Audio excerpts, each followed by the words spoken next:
O Parque São Jorge, na época, era um estádio de madeira. Aqui tinha um morro, certo? O Rio Tietê era limpo, era nosso aqui, era uma praia de rio. Então o torcedor, ele fazia todo um ritual de tomar banho no rio, fazia piqueniques. O Parque São Jorge era literalmente um parque, né? O clube era aberto, não tinha muros nem cerco. Então as pessoas vinham, lotavam as dependências da fazendinha, né? O barranco ficava lotado.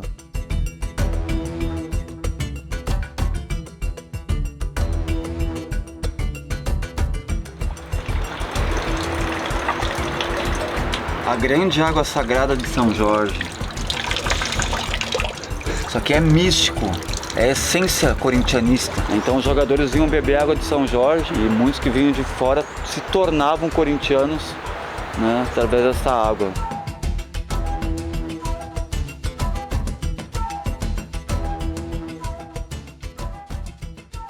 Mano, só você pra me tirar de casa domingo.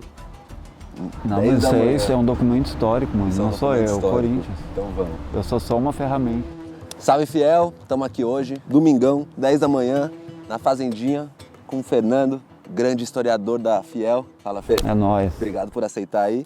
E hoje a gente vai falar de Corinthians e Boca, esse clássico sul-americano que rendeu tantas histórias, tantos os jogos. Eu estive na Bombonera, senti ali de perto aquela loucura. E trouxe um cara que manja muito da história para falar do primeiro duelo que existiu entre as duas equipes. Solta a voz, Fê. Prazer estar falando com você aqui, falando de Corinthians, falando do, na minha opinião, o maior clássico da América do Sul. Com certeza. O clássico das duas torcidas mais místicas. Claro, cada torcida tem a sua magia, mas a torcida do Corinthians no Brasil, a torcida do Boca na Argentina, são torcidas diferentes. São torcidas diferentes. Vamos voltar lá para o ano de 1935. Primeiro duelo? Primeiro duelo. Primeira vez que as duas equipes se O enfrentaram. Corinthians estava vindo de uma grande crise, né? O profissionalismo deixou o clube muito debilitado, essa transição do futebol associativo para o futebol profissional. Porque quem não sabe, os clubes eram meio que clubes mesmo, né? Clubes que eu digo não de futebol específico com torcida, eram clubes associativos que acabaram virando e se profissionalizando com o tempo. O futebol ele começa associativo porque o jogador tinha que ser associado do clube. Sim, para jogar nos clubes. Não era contratado. Não era contratado. O profissionalismo começa em 33. Tá. Então, com o profissionalismo, houve uma demanda de corintianos para a Itália e o Corinthians ficou muito enfraquecido. Em 34 assumiu o Manuel Correcher, que era um espanhol, um corintiano fantástico, que se tornou presidente do clube. Tá. E começou uma reformulação inédita no Corinthians, né? Um projeto de expansão poliesportiva e assumir de fato a profissionalização. Então ele foi até basicamente o Corinthians estava desmontado. Estava desmontado. Teve que se remontar em um ano para ter o primeiro duelo contra esse time que era o Boca, que já era mais organizado nesse sentido também, né? O Boca ele também vivia, ele é um clube popular, então todo clube tem as suas crises, né? Só que alguns clubes as crises são divulgadas, outros clubes as crises são deixa ali escondido. Deixa de lado. Né? Geralmente os clubes que dão mais audiência vendiam mais jornal, que na época era jornal, né? Era exposto de uma forma bem explícita. Hoje é clique, mas é basicamente o mesmo. A tática era a mesma, Tá. Né? Difamar para vender jornal. Tá. Então o Corinthians ele sempre foi muito atacado, muito difamado pela grande parte da mídia, né? A história vai se repetindo até hoje. E esse jogo foi o que em específico? Vamos voltar para o Manuel Correcher. Ele organizou o Corinthians, começou a contratar grandes jogadores e foi o maior jogador que ele contratou, ele foi até o Paraná e trouxe o Teleco. Foi o maior centroavante da história, que é o grande Teleco. E o Corinthians era um expoente do esporte, né? Apesar de ter passado por uma crise, o Corinthians era uma potência. Então isso chamou a atenção dos clubes argentinos, né? Os clubes argentinos sempre quando vinham ao Brasil, eles faziam questão de fazer amistosos contra o Corinthians. Em 1935... Rolou o primeiro deles. Rolou o primeiro, dia 10 de fevereiro, um domingo de sol em São Paulo. A esquadra do Clube Atlético Boca Juniors chegou aqui no Parque São Jorge, né? O Corinthians tinha a tradição de receber muito bem os adversários. O Corinthians sempre teve essa tradição da recepção. Mas até hoje tem isso, né? Tem. Porque se você vai, eu particularmente por ter trabalhado em clube, eu fui para vários lugares. Eu fui jogar contra o Palmeiras, contra o Flamengo, no Maraca. A gente era sempre mal recebido. E aí você chega na arena, só falta a gente estender um tapete vermelho para o pessoal vir. É um pouco da cultura do Corinthians receber bem os adversários. Sim. Não sei se eu gosto muito, mas isso aí é cultural, porque um dos motivos do Corinthians ter a maior torcida foi a forma que a gente recebia os imigrantes e depois os migrantes. Faz sentido. Entendeu? É muito além do futebol. Então, às vezes o cara vinha, nem conhecia o Corinthians ou tinha alguma objeção contra o Corinthians, ele chegava aqui, se apaixonava pelo clube por ser bem recebido, se tornava corintiano. Por conhecer toda a mística, entendeu? E toda a força. Esse negócio que o cara nasce corintiano, ok, nasce corintiano, mas muita gente se tornou corintiano. Pela porque se envolveu com o Corinthians. A vivência do clube. A magia. Você acha que o imigrante que vinha lá da Itália, da Espanha era corintiano? Lógico que não. Ele não nasceu corintiano, ele veio para o Brasil e se tornou corintiano. Total. Isso os migrantes também, os nordestinos. O Boca foi muito bem recebido aqui, teve um grande almoço, uma confraternização. Né? O Manuel Correchera é um espanhol de nascença. Um bom anfitrião.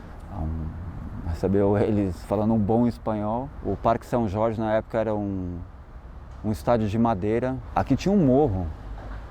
Aqui não era arquibancada, tinha um morro. Né? A Condessa Elizabeth, ela nessa região ela cruzava um morro que descia lá no Rio Tietê, certo? O Rio Tietê era limpo, era nosso aqui, era uma praia de rio. Então era um lugar convidativo para passar um domingo. Eu sempre penso nisso. Quão maravilhoso seria se o Tietê fosse um rio limpo, o quanto de comércio, restaurante, de shopping, o tanto de coisa que ia ter movimentação, mas acabou sendo poluído e a gente... Então o torcedor ele fazia todo um ritual de tomar banho no rio, fazia piqueniques. O Parque São Jorge era literalmente um parque, né? O clube era aberto, não tinha muros nem cercas. Então as pessoas vinham, lotavam as dependências da fazendinha. Né? O barranco ficava lotado. Né? Eu digo que a avalanche não começou na La Bombonera, começou aqui nesse barranco aqui, amigo. Quando o Corinthians fazia gol, desabava o barranco aqui. Cabia todo mundo colava perto aqui, do 15 mil pessoas nesse barranco. E hoje cabe em quanto? Só para o pessoal ter referência. Hoje aqui é 16 mil. Mas foi reduzido pelos bombeiros, né? Um estádio... Mas com muita reforma, né? Mudaram muitas coisas aqui. Mas e aí? Então, a arquitetura da fazendinha era a seguinte, tinha a geral zona era o barranco, aqui tinha 25 camarotes, e lá no outro gol, 25 camarotes, ali tinha cadeiras, uma arquibancada no estilo Arte Nouveau francesa. Uhum. Então, a fazendinha era bem luxuosa para a época, era uma comparação com a Arena hoje, porque o Corinthians sempre... Quando se reestruturou, ele se elitizou por um período para depois se popularizar de novo. Total. Se elitizou na estrutura. É o que está fazendo agora também, de certa forma, né? Então, o Alfredo Schuri, quando reconstruiu a Fazendinha, ele fez um estádio de nível europeu. Então o pessoal vinha aqui e já tinha um choque de cara, né? Já Quando o Boca Juniors, além de ser bem recebido, chegou aqui, viu o estádio, viu toda a estrutura, as pessoas e o jogo. O jogo foi um jogo muito disputado, o Boca sempre com aquela catimba de sempre, né? Aquele estilo argentino, né? Aquele estilo platino, mas o Corinthians já estava com um time muito forte, né? Com o Teleco, a gente tinha um zagueiro chamado Jaú, que era pai de santo, ele fez o ritual dele, sempre fazia os rituais antes dos jogos, e é uma mística, a mística do pai Jaú foi muito forte, né? Isso é uma história para a gente falar só do pai Jaú, um zagueiro fantástico, um zagueiro negro forte, uma pessoa... De imposição. De imposição, um líder, né, da defesa do Corinthians. Tinha o Brandão, que era um volante também, outro... Brucutu, da porrada. Mas tinha uma técnica muito forte, né, que era um cara muito forte. Eu tô aprendendo aqui com vocês também. Eu tive que ler um pouquinho da história para vir falar com o Fê para acompanhar o ritmo. O Corinthians sempre teve grandes jogadores negros ao longo da história. Sim, isso é claro. Desde a fundação,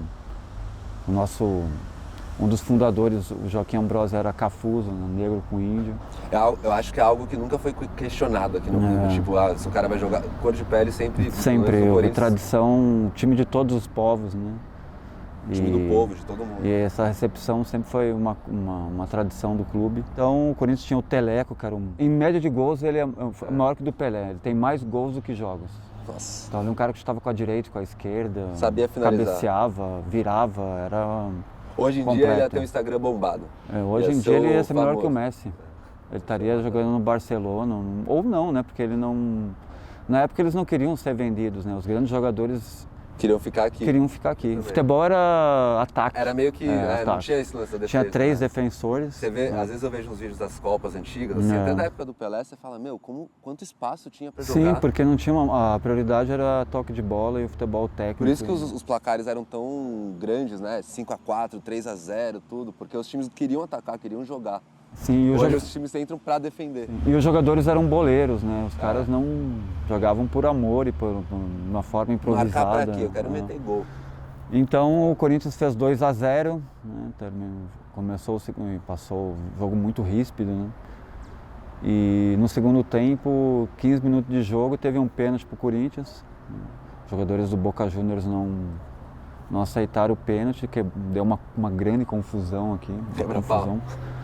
Não chegaram a vias de fato, né, mas teve uma confusão muito grande e o Boca protestou contra o pênalti e saiu de campo. Saiu antes do jogo acabar? 2-0. Se revoltaram de uma forma ou sentiram que ia tomar uma goleada histórica. E saíram do campo. Certamente o Teleco estava infernal nesse dia, eles iam tomar uma goleada que eles nunca mais iam esquecer, mano. Ia ser tipo 2013. 2013 era para ser 5-0 pro Corinthians, 6-0. Exato.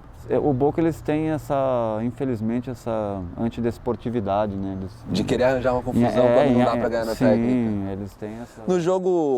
No jogo de casa, o primeiro aqui da Arena, desse ano agora, né, falando, 2022, isso não parte muito dos jogadores, mas antes do jogo já teve um caso de racismo, que foi ridículo, e aí o cara só foi penalizado, pagou uma taxa e foi embora, Brasil. Mas assim, queria te perguntar também, como que você vê agora esse duelo, Corinthians e Boca, primeiro jogo aqui, próximo jogo lá, como que você tá vendo toda a mística, você que é um cara que tem essas conexões mais espíritas com o Corinthians? Bom, vai ser, como eu falei, é o maior clássico da América Latina, né? Então é um jogo que já começa nos bastidores com uma vantagem do Boca Juniors muito forte. Já começa tirando o Cantilho, né? E aí o jogador deles, eles adiam. Uma pena muito branda de racismo, né? Na verdade era para interditar os setores da La Bombonera. Total. Né? Então a força política deles é muito forte. O Corinthians já começa com uma desvantagem bem grande. Tem que jogar bola, tem que se focar no jogo, né? Não cair na catimba tradicional. Porque vai vir. Vai vir. Né? E o Boca estudou muito o Corinthians. O jogo aqui eles vão querer fazer um 0-0, sim, tranquilinho, para levar para lá. E a gente tem que se impor para tentar fazer um 2 igual a gente fez, né? Só que dessa vez mudou a ordem, né? Quando a gente foi campeão, a gente jogou o primeiro lá e o segundo aqui.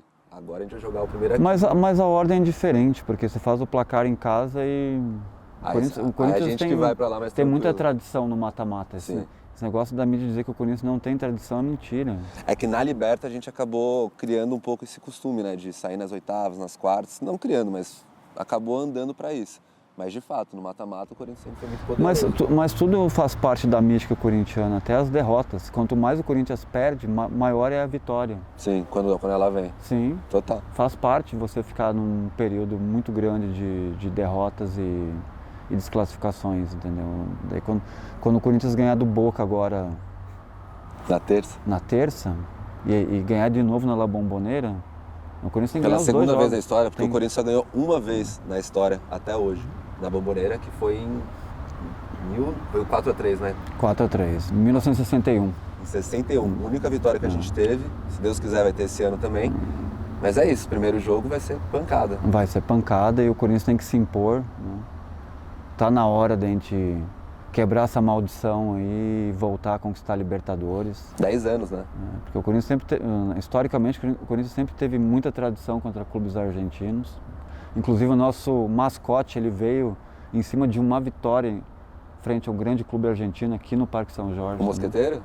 Né? Eu não sabia.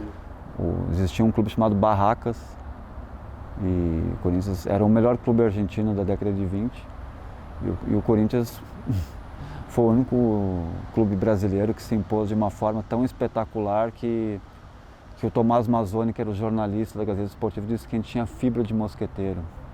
E aí foi então, pegando isso. Pegou na mesma hora. O mosqueteiro era o grande herói mundial, os 3 mosqueteiros, o D'Artagnan, que era o Pupilo, né? Era o grande herói, né? O Portos, Aramis, o Athos, eles eram figuras, digamos, pop, na época, não existia esse termo, né? Mas tanto na literatura como no cinema eles eram um marco máximo. E a influência francesa era muito forte e influenciou certamente para o Tomás Mazzoni ter essa brilhante ideia, batizar o Corinthians de Mosqueteiro. Mas voltando para o jogo então, você vai estar lá? Com certeza, a gente vai pro altar de São Jorge. Vai levar o São Jorge? Todos os jogos. A gente vai fazer outro vídeo no próximo jogo, na Bombonera, que aí eu vou trazer mais imagens da Bombonera, de como foi a minha experiência lá, mas por enquanto vamos ficar com esse primeiro, terça-feira, tamo junto, Corinthians e Boca. Quer dar um palpite ou deixa quieto? Eu acho que a mística vai falar, eu não vou... Não vai cortar o caminho? Eles só vão... A mística só fala pra mim no dia do jogo. No dia do jogo que você começa a ver. Eu recebo. Vou te falar, antes do primeiro jogo contra o Boca, eu tava recebendo 3x1, 3x1, 3x1, falei pra umas pessoas, aí foi 2x0. Eu falei, pô, mas 2x... Aí o outro jogo foi 1x1. Aí que eu me liguei que era a junção dos jogos. Mas pra isso eu não recebi ainda. Mas se o Corinthians se impor e jogar seu futebol como tem jogado nos grandes jogos, ele vai ser uma vitória, assim, irreversível. Irreversível? Irreversível. Então é isso, Fê. Tamo junto. Obrigado. Você vai estar de volta aqui no próximo jogo. Corinthians e Boca. Pode vir, manitos. Vamos pra cima. Vai, Corinthians. Vai, Corinthians. Salve o Santo Guerreiro. Essa estátua de São Jorge foi consagrada aqui em 1941. Aqui era uma nascente, né? A nascente do Riacho São Jorge. Então a água ia no riacho até o Tietê. O Departamento Cultural do clube fez esse busto, né? Aliás, o Departamento Cultural do Corinthians, ele preserva a história de uma forma indescritível. A gente tem o Memorial Corinthians, a gente auxilia os grandes ex-jogadores do clube Corinthians Master. Bom, e aqui no Busto do Teleco a gente termina. Se vocês tiverem alguma curiosidade para saber como que é esse passeio por aqui, procura o Fê. Vem aqui na porta do Parque São Jorge, procura ele, Fê. Obrigado. Vai, Corinthians. Vai, né? Corinthians. Uma honra. Terça-feira, esqueça tudo, é nóis. Vai, Corinthians, mano.